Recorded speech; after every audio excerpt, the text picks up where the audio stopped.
Hello everybody, welcome to another video of grading the cards. This time we're going to look at the blue X-Record cards, which are pretty cool. As a matter of fact, I think that the blue cards in this set deserve a pretty high grade as a group. Blue should come out of this pretty strong. I know they just limited Tommy to one per deck, but overall blue is going to come back with a different deck. In this case, it will be a Metal Garurumon, which get a lot of support cards in this set, which we'll talk about in just a second. Here's the grading requirements and the grades themselves if you're not familiar with them, so you can look at them. I talked more about this in my first video on the red cards, so let's get on with it. First, Yo-Yo-Mon. This card adds 1,000 whenever you add a card to your hand. This card in particular is meant to work with Jellymon, because Jellymon just puts cards in your hand constantly, so you keep getting this 1,000 every time. I'm gonna give this a C. I think it will be going into Jellymon decks. It will be running, giving plus DP a lot of the time. I personally prefer to give grades to cards that draw a card or help you gain memory. It's very difficult for a baby to help you gain memory, but there is a couple of them that do. Really just one. And drawing a card is usually pretty good with a baby. This one adds 1,000. It's not terrible, but there's a lot of cards that do that. And it's something that you can easily get. Add a card to your hand. So I give this a C. Next, we look at Gabumon, X-Antibody, and Jellymon. Both of these cards are pretty good. I gave Gabumon an A. Gabumon on play or when Digivolving off of a regular Gabumon reveals the top 3 and adds a card with Garurumon or Omnimon in its name, and one X-Antibody the option to your hand. So you need to be careful with this. This does not mean an X-Antibody Digimon. It means X-Antibody the card, a white option card that you may or may not have seen. So you got to be careful if you're playing that you're not picking up just an X-Antibody Digimon. You're picking up the X-Antibody option that gives you Digimon X-Antibody. So really, you're just picking up, in a lot of the decks, you'll be picking up that option if you pick it out, or a Garurumon, or if you're running an Omnimon, you also can pick up a Omnimon. This is a pretty good ability. Digivolve from 0, which means you draw a card. If you pulled out your Gabumon out of the hatchery and you Digivolve into the X-Antibody, you Digivolve for 0, you draw your card, you reveal 3, you add a Garurumon, potentially adding 2 or 3 cards to your hand. That's huge for a rookie. That's not just a searcher, but that's quite a lot, and then you can still go into your level 4 after this. Or you could just play it as a regular level 3, hard drop it, and it will on play search as well. This card is awesome, a lot of value, I like it a lot. It gets an A. Jellymon, as of right now, is going to get a B. If you play a blue tamer, you draw 1. There's another card that gains memory when you play, but this is still pretty good. Jellymon's the reason it gets a B is because of its inherited. When your effect adds a card to your hand, you can return one of your opponent's level 3. That's pretty good of an inheritable from a level 3. This is good.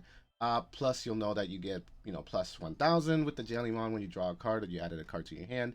But Jellymon is not the one that's going to be beating on stuff, right? This is mainly part of the structure of a Jellymon deck, which is not complete at the moment, but still pretty good. Next, Digimon and Divermon. Both of these cards are kind of vanilla. I giving the Digimon a D simply because you could drop a level 4 for 3 costs. It's not terrible. There's of course other cards that do that. It's easy. It's pretty replaceable. The Digimon is pretty replaceable. Still, somebody might choose to run it if they want to run a cheap champion. I don't think Divermon is gonna get any run at all. And so it's going to get the grade of an F. It Digivolves for 2. It has a pretty high DP for a level 5. Not really. A lot of DP is around that much. It just Digivolves for 2. It's very vanilla. There's no ability. No inherited. I don't think anybody's going to run Divermon. I think past pre-release, you probably won't see the card at all. Next, Garurumon and Tesla Jellymon. Garurumon X-Antibody is incredibly good. It's going to receive a B only because it itself is not the one doing the most. But what it does is, you can see from the ability, that all turns, when this Digimon has Garurumon or Omnimon in its name and would be deleted in battle, you may trash 2 cards of the same level in this Digimon's Digivolution cards to prevent that deletion. That's essentially going to replace jamming in a Garurumon deck. Because what it lets you do is if you have a Were Garurumon, and it attacks, you can choose to attack it. It might have the ability to unsuspend itself, But if you hit something stronger and it's about to be deleted, you just trash your rookie and your egg, or your rookie and your x-antibody rookie, for example. You now have the Gabumon x-antibody, and you can keep that from happening, keep it from being deleted. It's almost like a jamming situation. Then you unsuspend, and if you want to, you can check again. That's pretty good. It digivolves from 0 from a regular Garurumon unless you get that draw. Its cost is only 2. This is a really, really good card. I like it a lot. It's going to receive a B, but honestly, this could probably be an A in many cases. I feel like it could easily get an A. Tesla Jellymon. At the end of its attack, you can trash 2 cards in your hand to unsuspend this Digimon. So the Jellymon line is going to be drawing a lot. You're going to have a ton of cards in your hand. So to be able to trash a couple of them to unsuspend is fine. The problem is Tesla Jellymon doesn't have a whole lot of high DP. If it has something like this ability under it, it would be better. But you could probably get this thing jamming in the future, and then you can swing without having to worry as much about it. But Tesla Jellymon, I'm sure, is not meant to be the big daddy of this situation. Maybe there's something else that's in the future planned for it. As of right now, Tesla Jellymon is going to just receive. Next, we have Chaos Gamamon. Chaos Gamamon digivolves from a regular Gamamon, which can be red. It's actually, I think all the ones that are out right now are red. It digivolves for 2. It cannot be blocked. If you attack with it, it cannot be blocked. It's only 6,000 DP. And I know that this is meant to be a card that goes along with other cards in the future, so I'm going to grade it on its own as of right now. Right now, I think it just deserves a regular C. It's nothing crazy. It's gonna be used a little bit when the actual Gamamon deck comes out and you go from red to blue. That's gonna be kind of cool. But honestly, this card would be a low C. It's almost at a D where it wouldn't be really passing as of right now. So, pick that green assault. Garurumon, the X-antibody version, digivolves for 0 from Garurumon, from regular Garurumon. It's unsuspends itself, and then if you have a Garurumon or X-antibody, the option card. In this Digimon's Digivolution cards, you can return one of your opponent's level 4 or lower. I think that's a solid ability. I like this Garurumon. Honestly, this is probably a B-. I think it's almost a C. This is not an incredible ability. If you swung with your Garurumon and it had like the Garurumon X antibody under it and it survived, and you can unsuspend, you can swing again, you digivolve for nothing, and you can return a level 4 to the owner's hand. That's pretty good in the context of the Garurumon deck. So it gets a B, probably a B-. I would say a B- more than. But it's still a pretty good card, in my opinion. Next, Metal Piranimon. Don't like it a whole lot. I think this is a D. It plays a regular Piranimon. They do have Rush. They do have Rush. In fact, I think I forgot about Piranimon completely because it's just a completely terrible card. You play without playing this many costs. Yes, it does have Rush and it can attack. But honestly, you'd rather run a lot of other cards over this Metal Piranimon. This is a really low D, almost an F. I don't think you'll see it. Maybe somebody will find a use for it. It is an X antibody, so maybe somebody will take that to their advantage. I can see somebody trying to take advantage of that, but other than that, I think this is a very low graded card. Metal Garurumon X antibody is currently a B for me. Digivolves from 1 from a regular Metal Garurumon, and when digivolving, it also suspends itself. So every time you go X antibody at the higher level 5 and level 6, you have unsuspension, meaning you can swing another time as long as you survive. It also gains blocker for a turn. If I remember correctly, I believe Metal Garurumon doesn't really run blocker specific cards, so this will become your blocker when you need it. Also, once per turn, if this Digimon becomes unsuspended, which it does when digivolving, and you have a Metal Garurumon or the X-antibody option in its Digivolution cards, return all of your opponent's Digimon with the lowest level to their owner's hand. So you could potentially return more than 1 Digimon. I like this ability. If there's a lot of different level Digimon out on the field, and it only send the lower level ones. But if there's just 1 Digimon, it will be sent back to the hand. And that's a pretty cool ability. I like that. This gets a B.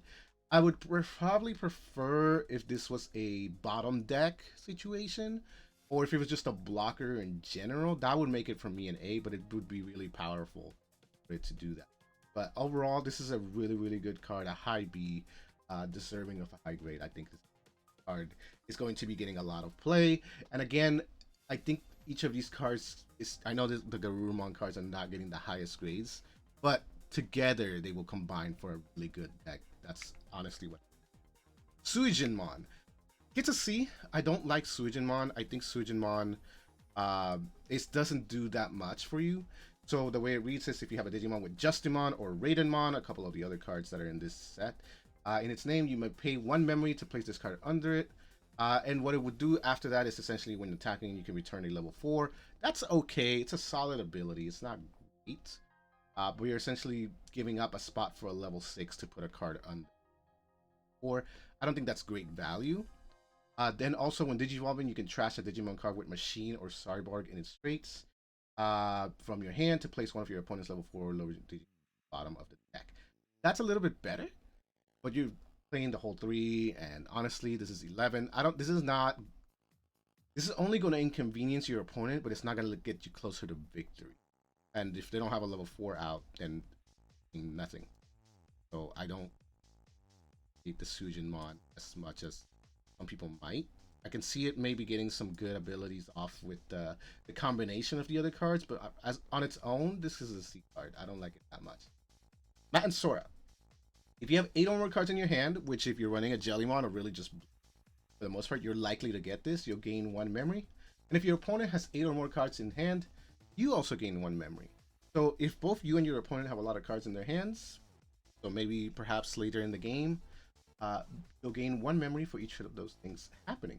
This is also a blue and red card, which means it can trigger both blue and red options. That's pretty good. It can run in either deck. And then the second ability, when one of your blue or red Digimon becomes unsuspended,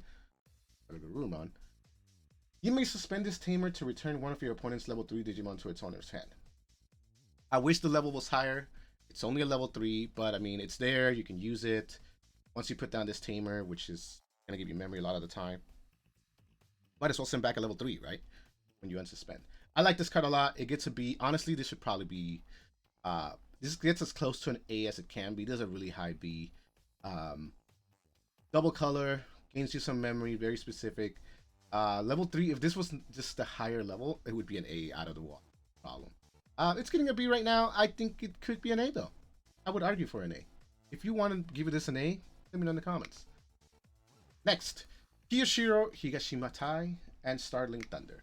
I give Kiyoshiro an A if it is a memory tamer. If you have 2 or less, you can set it to 3. And then when you attack with a Digimon that has Jellymon in its name or is level 5 or higher, if you have 7 or fewer cards in your hand, you can suspend to draw 1. So it's a draw 1. It's a memory tamer. That's pretty solid. I like that a lot. Works really well with Jellymon. It'll get a lot of cards in hand. You get to essentially go through your deck and choose whatever you want to use. And you can also use it with a level 5 or higher, which is a lot like the hero equivalent card that gains plus 2,000 instead of the plus 2,000 you're getting to draw a card. And for the Jellymon deck, as well as just the blue color in general, that's pretty big. I like this card a lot. I think it gets an A in this situation. And then Starling Thunder, I wanted to give this an A, and I think it's still deserving of an A potentially, but I'm going to grade it as a B. What it does is it returns one of your opponent's level 4 or lower Digimon to its owner's hand. But then if you have a Digimon with Jellymon or its name or Jellymon in its evolutions, you can return an opponent's tamer to its owner's hand. Now, this is a pretty useful ability. There's hardly any tamer removal in Digimon overall, so being able to send back a tamer to the hand is pretty good. This is not an expensive play cost, but you do have to have Jellymon. The only thing that would make this an A, undoubtedly for me, if this bottom decked or if you didn't have the Jellymon restriction. But overall, that's still pretty good. I think a lot of people are going to card, especially, of course, they have to run the Jellymon happen. So you'll see this in combination with Jellymon. If you see a Jellymon, you can expect your tamers to be getting sent back to there, because this card will probably likely fall. And last but not least, we have Metal Storm. This card is pretty good for what it does, but I think it just requires a lot. So it reads, when you would use this card, if you have a Digimon with x-antibody, the option card in its Digivolution cards in play, you can reduce the cost by 2. So again, not an x-antibody Digimon, the x-antibody option attached to a Digimon. You can play this for 5. Solid price. What does it do? Return one of your opponent's level 6 or lower to its owner's hand, then suspend one of your Digimon with Garurumon in it. Also, 2 good abilities. If you can get this off for just by having the x-antibody option attached to a Digimon. This is really, really good value. However, because it's so specific, I'm gonna give this a C. I do think it's a high C, maybe even a B, to be honest, because it does unsuspend your Garurumon, but you're using 5 memory. The only thing that's really gonna do is just keep your Garurumon being attacked into, is it just turn suspend? Because if you spend 5 or 7, you're probably ending your turn at that. Sure, you can be hit into security, but you should not rely on that to be the case. Will probably not be a 4 of. I do think Metal Storm will be 1 or 2 in some decks at best. And people will look to reduce the cost with some antibody, but it's not guaranteed unless, you know, run 4 of them and you're drawing them every time and searching for them. I think a Gabumon deck will definitely be using this a lot if it runs both the X antibody and the Gabumon. But overall, I just don't think it's that good in most decks, and you won't be running 4 off. It's pretty good. You'll probably have to deal with it. I'm sure we'll have to deal with it. This is a high C. You know, it's a card that I think a lot of people will run 1 or 2 of. But along with it comes the X antibody, so you'll kind of be aware of the deck that potentially comes. So we get to see. All right, and that's it for this video on the blue cards from Xrecord. Thank you so much for watching, and if you haven't subscribed yet, please make sure you subscribe. I'm really close to having 100, and I'm really excited for that. Please do that. And if you want to see more videos, let me know. And if you have any comments or concerns, or you would give a different grade, let me know in the comments. Thanks for watching, and I'll see you next one.